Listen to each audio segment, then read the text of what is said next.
Assalamualaikum warahmatullahi wabarakatuh. Yang saya hormati Bapak Daniel HP Simanjuntak MSI selaku dosen pengampu di mata kuliah pengantar ilmu sosial.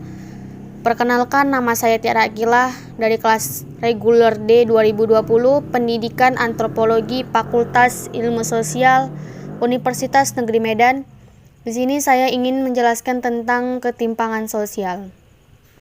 Ketimpangan sosial dalam arti kesenjangan sosial, yaitu ketidaksamaan dalam mendapatkan atau memanfaatkan sumber daya yang tersedia.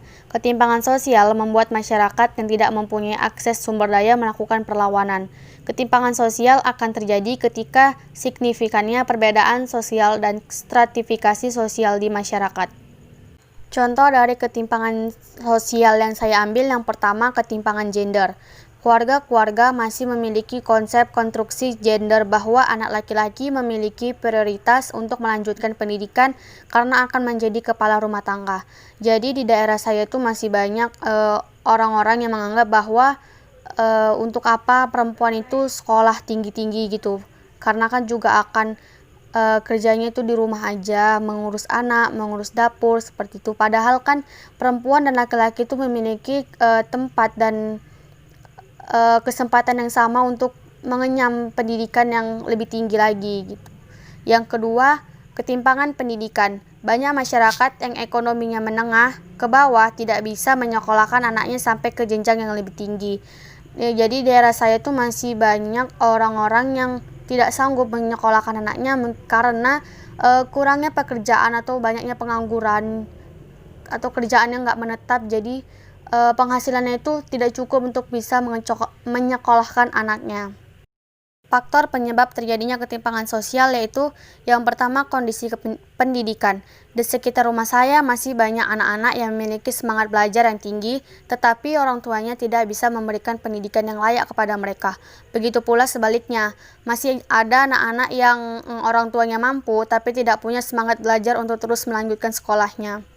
Yang kedua, kondisi ekonomi. Di daerah rumah saya masih banyak warga yang tidak memiliki pekerjaan yang tetap seperti yang saya bilang tadi, sehingga mereka sulit untuk bisa membiayai sekolah anak-anaknya. Tapi sekarang alhamdulillah karena dengan adanya bantuan-bantuan dari pemerintah bisa memudahkan para orang tua untuk membiayai sekolah anak-anaknya. Dampak dari ketimpangan sosial yang pertama, banyaknya kriminalitas. Di daerah saya masih sering terjadi pencurian, kemalingan yang disebabkan karena banyaknya pengangguran. Yang kedua, kemiskinan. Terjadi karena tidak adanya pekerjaan. Banyaknya pengangguran juga yang membuat masyarakat tersebut susah untuk memenuhi kebutuhan sehari-harinya.